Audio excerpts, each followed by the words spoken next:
L'histoire commence lorsqu'une célébrité avec 1 million de followers, Sohari, diffuse un live sur ses réseaux sociaux.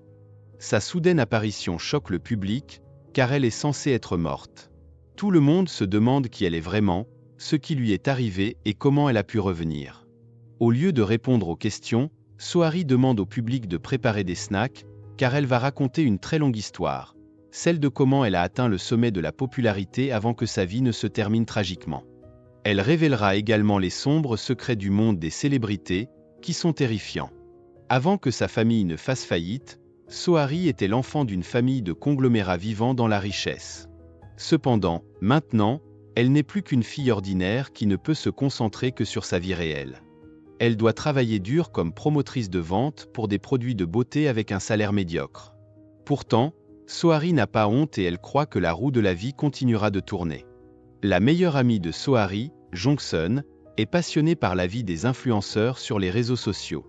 Elle est toujours à jour sur toutes les questions brûlantes, dont l'une est l'affaire de la dispute de Binimum avec son ancienne amie, également influenceuse.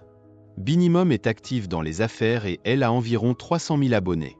De plus, elle est membre d'une société prestigieuse connue sous le nom de Gabin Society. À cause de la dispute qu'elle affronte, qui ternit son image, les membres de la Gabin Society commencent lentement à s'éloigner d'elle. La Gabin Society regroupe plusieurs influenceurs connus ayant des parcours variés. L'une des plus respectées d'entre eux est Shiyeon, une créatrice de mode. Même si elle n'utilise pas les réseaux sociaux, elle a la plus grande influence en raison de ses origines familiales prestigieuses. Un jour, Sohari propose ses produits de beauté à plusieurs aides ménagères. Mais la propriétaire de la maison rentre soudainement, et Sohari est obligée de se cacher dans une armoire. Sohari ne se rend pas compte qu'elle est chez Shiyeon. Après avoir vu par hasard la vie glamour de Shiyeon et ses collections de vêtements somptueux, Sohari commence à s'intéresser un peu à la vie des célébrités. Jusqu'à ce qu'un jour, Sohari rencontre accidentellement son ancienne camarade de classe, Minnie, qui est maintenant une influenceuse à succès et membre de la Gabin Society. Minnie pense que Sohari devient de plus en plus prospère. Minnie ne sait pas que Sohari est ruinée et mène une vie difficile. La dernière nouvelle que Minnie a entendue à propos de Sohari était qu'elle était partie étudier à l'université de Yale, aux États-Unis. En réalité, Sohari ne veut pas cacher sa situation, mais son ami Jongsun, obsédé par la vie des influenceurs, lui demande de garder le silence pour qu'elle puisse rester en contact avec Minnie.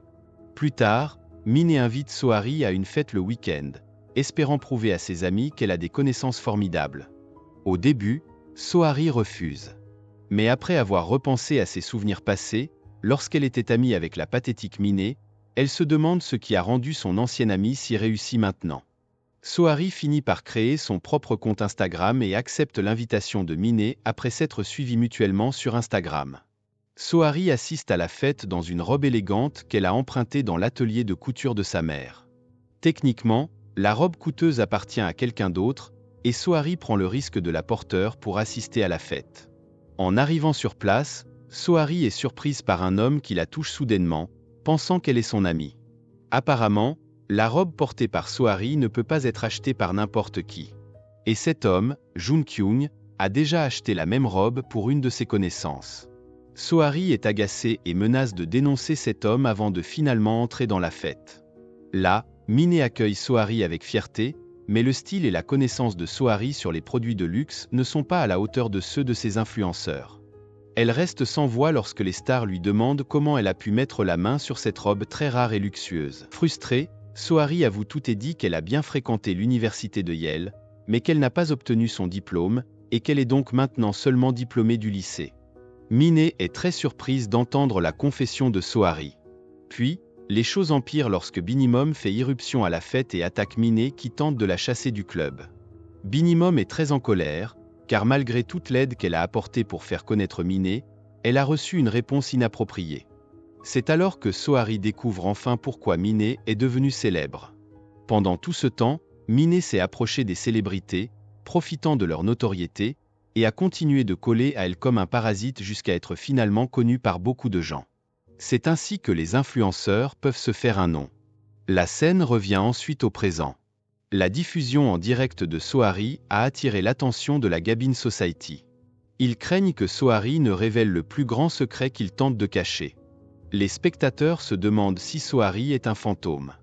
À ce moment-là, le nombre de spectateurs de la diffusion en direct continue d'augmenter, et Sohari répond à leurs commentaires en temps réel, prouvant ainsi que la diffusion est bien réelle. Peu importe, la Gabin Society et les forces de l'ordre continuent de chercher à localiser Sohari. Pendant le live, Sohari poursuit son histoire en évoquant la soirée à laquelle elle a assisté. Elle tente de calmer la dispute et d'éveiller Binimum à la réalité. Mais Binimum, furieuse, attaque Sohari, renversant du vin sur sa robe. En plus de cela, Binimum continue d'insulter Sohari en la traitant de pauvre. Pourtant, Sohari ne se soucie pas de sa réputation. Elle réplique à Binimum en affirmant que ses actions ne changeront rien et ne feront qu'empirer sa situation. Désormais, tout le monde connaît la véritable attitude de Binimum en dehors des réseaux sociaux. Cette nuit-là, Binimum est écrasé et totalement exclu de la Gabin Society. Pendant ce temps, Sohari quitte la fête avec aplomb, paraissant totalement charismatique. La robe tachée que Sohari portait ce soir-là appartenait à Shiyeon et valait une fortune. Sohari et sa mère sont très embarrassés lorsque Shiyeon vient à l'atelier de couture pour vérifier sa robe. Mais à la surprise de Sohari, Shiyeon accepte la situation et leur dit qu'elles n'ont pas besoin de payer de compensation. Cependant, Sohari n'aime pas être endettée, alors elle propose de donner toutes ses économies et promet de payer le reste plus tard. Mais Shiyeon explique qu'elle ne porte pas souvent la robe et qu'elle aurait probablement dû la jeter depuis longtemps. Dans un flashback, on découvre que cette robe détient en réalité de bons souvenirs pour Shiyeon. D'un autre côté, la réputation de Miné est menacée après sa dispute avec Binimum à la fête. Ses abonnés diminuent également en nombre. Malgré tout, Shiyeon essaie de la soutenir en tant que membre de la Gabin Society, et les autres membres suivent son conseil de ne pas abandonner Miné, afin de maintenir la bonne image de la communauté. Pendant ce temps, Sohari gagne des centaines de nouveaux abonnés sur Instagram simplement parce que Miné la suit en retour. De plus, son altercation avec Binimum attire l'attention d'une grande société de conseil spécialisée dans la gestion d'influenceurs. C'est cette société qui a également contribué à faire connaître Miné. Le PDG de l'entreprise voit un potentiel en Sohari et tente de la contacter pour lui proposer un partenariat, mais Sohari n'est pas intéressé. Plus tard, Sohari explique à Miné toute son histoire, notamment la faillite de sa famille et son emploi actuel de promotrice de produits de beauté. Miné invite alors Sohari à participer à une diffusion en direct avec la Gabin Society. Elle aide Sohari à promouvoir ses produits, se montrant fidèle à son ami, mais uniquement pour améliorer son image. Elle ne veut pas être étiquetée comme une rat quittant le navire après sa dispute avec Binimum, qui avait contribué à sa renommée. Sohari a le sentiment d'être utilisé. Après la diffusion en direct, Sohari se dispute avec Miné, qui l'insulte alors ouvertement. Miné se moque de Sohari, la traitant de simple vendeuse et de perdante. En réalité, Sohari ne se soucie pas vraiment des opinions des autres, mais voir Miné, qui n'était personne auparavant, réussir aujourd'hui la rend mal à l'aise. Dans sa diffusion en direct, Sohari explique que la vie virtuelle et le monde réel ne sont pas si différents tant qu'il y a des humains. Partout où l'on va, les abonnés donnent du pouvoir à quelqu'un, et grâce à cette célébrité, l'argent peut être gagné. Mais dans le monde caché des célébrités, n'importe qui peut acheter des abonnés et créer son propre pouvoir, tout comme l'a fait Miné pour regagner en popularité. Cependant, la qualité est tout aussi importante que le nombre. Combien de célébrités figurent parmi les abonnés détermine la classe sociale des influenceurs. Il existe de nombreuses façons de séduire les femmes, mais Jun Kyung en trouve une vraiment unique. Il est attiré par Sohari dès le premier regard, surtout après avoir vu son apparence charismatique à la fête ce soir-là. Jun Kyung se rend à la police pour se confesser de son comportement déplacé lorsqu'il a touché Sohari ce soir-là, juste pour la retrouver. Finalement, Sohari est convoquée au poste de police. Furieuse, elle demande aux policiers d'enquêter sérieusement sur l'affaire, espérant que Jun Kyung apprendra réellement de ses actes. Quelque temps plus tard, après que les produits de beauté de Sohari ont été promus par Miné lors de la diffusion en direct, les ventes de ses cosmétiques augmentent rapidement. En secret, l'ami de Sohari publie également plusieurs photos sur son compte Instagram, attirant ainsi l'attention de nombreux internautes. Les offres de collaboration continuent d'affluer sur l'Instagram de Sohari, ce qui commence à l'inciter à entrer dans le monde des influenceurs. Elle consulte Sung Yeok, le PDG d'une société de conseil, pour obtenir des conseils. Après cela, Sohari est introduite dans l'univers des influenceurs, apprenant à se mettre en valeur et à découvrir les véritables avantages de cette vie. Sung Yeok lui explique qu'en plus de l'argent, elle peut obtenir des parrainages, des collaborations et de la visibilité. Mais cela n'est possible que si elle atteint des milliers, voire des millions de followers. Avec le bon soutien, Sohari pourrait gagner des milliards chaque mois et rendre sa vie bien plus facile.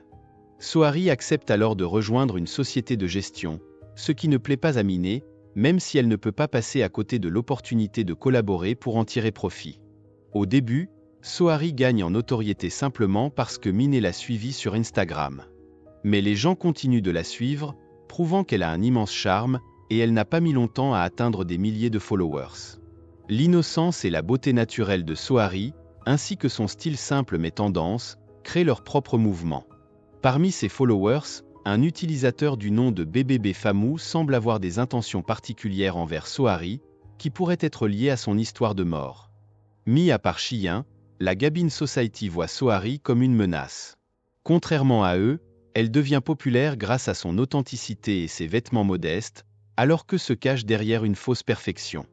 Lors d'un événement de mode organisé par la Gabin Society, où Sohari est invité à vendre sa collection de vêtements, les autres membres se moquent de ses vêtements bon marché et l'incitent à partir. Agacée, Sohari décide de quitter l'événement, mais elle trébuche et se retrouve encore plus embarrassée.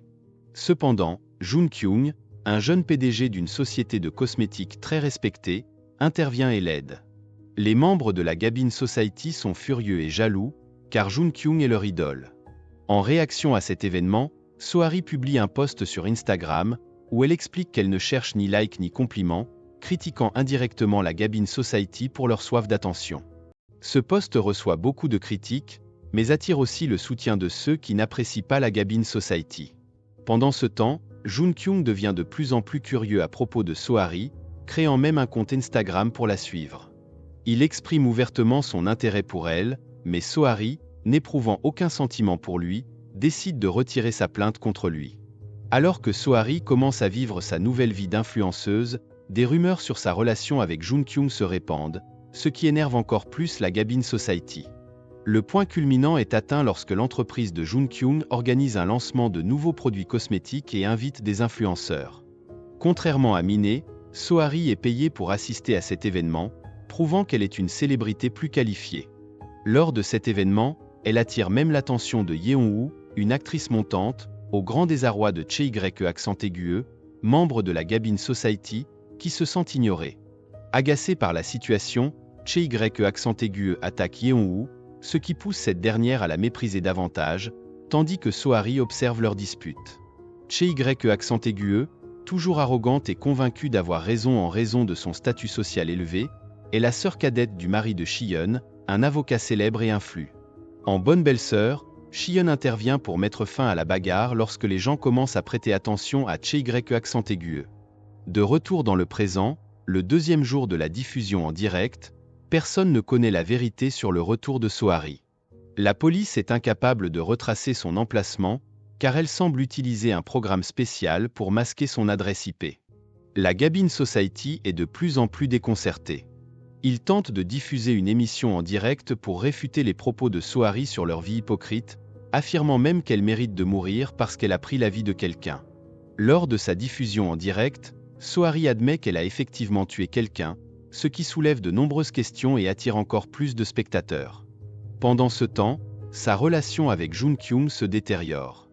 Né dans la richesse, Jun Kyung a du mal à comprendre les sentiments des autres. Lors d'un dîner chez lui, Sohari est choqué par le luxe dans lequel il vit et par le traitement réservé à ses domestiques, presque esclavagiste à ses yeux. Jun Kyung justifie cela en disant qu'il a toujours été servi ainsi et qu'il estime que c'est mérité, vu le prix élevé qu'il paie ses employés. Malgré ses tentatives, Sohari rejette fermement les avances de Jun Kyung. Pourtant, plus elle le repousse, plus il s'attache à elle. Pendant ce temps, Sohari et une amie lancent une nouvelle entreprise, créant leur propre marque de vêtements. Avec l'aide de son frère cadet, Do Seong, récemment revenu du service militaire, qui excelle en informatique et en logiciels de montage, leur entreprise, Harry End Official, commence à se faire connaître. Cependant, un problème survient lorsqu'Angela, membre de la Gabin Society, invite Harry à faire la paix avec Che et les autres membres. Pensant sincèrement à une réconciliation, Harry accepte l'invitation d'Angela à un club, mais se retrouve au milieu d'une soirée où la drogue circule librement. Che sous l'emprise de la drogue, prend une photo d'elle avec Harry, encore sous le choc, et la publie sur les réseaux sociaux. Pendant ce temps, Jun Kyung rencontre Shion dans un restaurant chic, révélant qu'il était autrefois amant. Cette même nuit, Shion voit le post de Che sur Instagram et se précipite pour la récupérer. Le mari de Shion, Tae-jun, le frère aîné de Che utilise ses connexions pour étouffer l'affaire, surtout après qu'une personne présente à la soirée fait une overdose. Lorsque Sohari veut signaler l'incident à la police, Tae-jun l'en empêche et lui propose un pot de vin pour garder le silence. Bien qu'Harry refuse l'argent, elle n'a pas non plus l'intention de dénoncer l'affaire, mais elle refuse de se laisser intimider. Tae-jun, imperturbable, continue de protéger la réputation de sa famille sans remords, tandis que Jun Kyung et Shion sont profondément déçus par son comportement. Détenant désormais un grand secret sur la Gabin Society, Harry se retrouve avec un certain pouvoir, mais cela la place également en danger. Pendant ce temps, Harry continue de développer son entreprise et renforce sa marque pour réussir selon ses propres termes. Cependant, la Gabin Society se mobilise pour saboter ses efforts. L'entreprise d'Harry est au bord de l'effondrement lorsque son magasin n'arrive pas à répondre à la demande croissante de ses produits. Les marchandises qu'elle avait commandées sont volées et vendues sous une autre marque, ce qui l'oblige à fermer temporairement son compte et à rembourser les acheteurs. Les responsables de cet incident sont Mine et Yuri, figures influentes dans le domaine du commerce, et les grossistes n'osent pas s'opposer à elles. Grâce à l'aide du compte anonyme BBB Famou, qui connaît bien le monde des influenceurs, Harry obtient des informations surprenantes sur Yuri et son passé. Harry défie ensuite Yuri dans une partie de poker à enjeu élevé, révélant au passage le secret de Yuri. Celle-ci se prostitue en secret auprès d'hommes riches. Harry montre ainsi qu'elle n'hésite pas à riposter contre quiconque se met en travers de son chemin vers le succès. Une aide inattendue vient de M. Park, un ancien employé de son père, qui gère désormais une usine textile qu'il a développée avec son indemnité de licenciement. Pour Harry, c'est une opportunité de sauver son entreprise. La Gabin Society pense qu'Harry est condamné, mais grâce à ses nouvelles connaissances, Harry tend un piège à Angela en se faisant passer pour un homme cherchant à acheter les services d'une femme. Angela, qui se prostitue en secret sans que son mari ne le sache, tombe dans le piège d'Harry. En échange de son silence, Harry obtient le ticket d'Angela pour le prestigieux défilé de mode Balmain. Elle y rencontre et se lie d'amitié avec Choi Bom, un mannequin et designer renommé. Le style de mode d'Harry attire l'attention de Choi Bom, et leur connexion booste considérablement la marque d'Harry. Grâce à la collaboration avec Choi Bom et l'usine textile de M. Park, Harry peut désormais produire ses propres vêtements sans craindre de se faire voler. Son entreprise rebondit et se développe rapidement. Elle propose également à Jun Kyung une collaboration avec sa marque de cosmétiques, et leur réunion d'affaires se transforme en un moment romantique lorsqu'ils échangent un baiser passionné. Cependant, malgré ce rapprochement, Harry n'accepte pas encore complètement l'amour de Jun Kyung. La roue de la fortune continue de tourner, et Harry atteint le sommet de sa popularité. Elle est constamment en couverture de magazines et sur les tapis rouges aux côtés de célébrités, ce qui inquiète la Gabin Society. L'entreprise d'Harry prospère, et elle possède maintenant son propre showroom de mode. Elle a également déménagé sa mère et son frère dans un appartement luxueux. Harry gère son compte Instagram elle-même, refuse les agences, et sélectionne soigneusement les produits qu'elle endosse, privilégiant la qualité. Cette approche réduit les revenus des agences, mais Harry ne se préoccupe plus de l'argent. Jongsun, déçu par cette situation, propose de prendre la place d'Harry dans la promotion des produits, mais elle le refuse et lui demande de se concentrer sur l'expansion de leur entreprise. Cependant, le succès monte à la tête d'Harry, et elle devient de plus en plus arrogante. Lors d'un événement de charité organisé par Chien au Club Aragon, où Che provoque le chaos avec une soirée drogue, Harry est à nouveau au centre de l'attention, éclipsant la Gabin Society. Son amitié avec le célèbre mannequin Choi Bom rend la Gabin Society encore plus jalouse. Lorsqu'il commence à critiquer Harry, celle-ci les confronte avec arrogance, déclarant qu'elle est désormais à un niveau supérieur. Che furieuse, tente de la poursuivre mais se ridiculise en trébuchant. Le sponsor de la robe d'Harry, taché de vin, est prêt à lui faire un cadeau de compensation, Mais Harry déclare calmement qu'elle peut se permettre d'acheter la robe elle-même.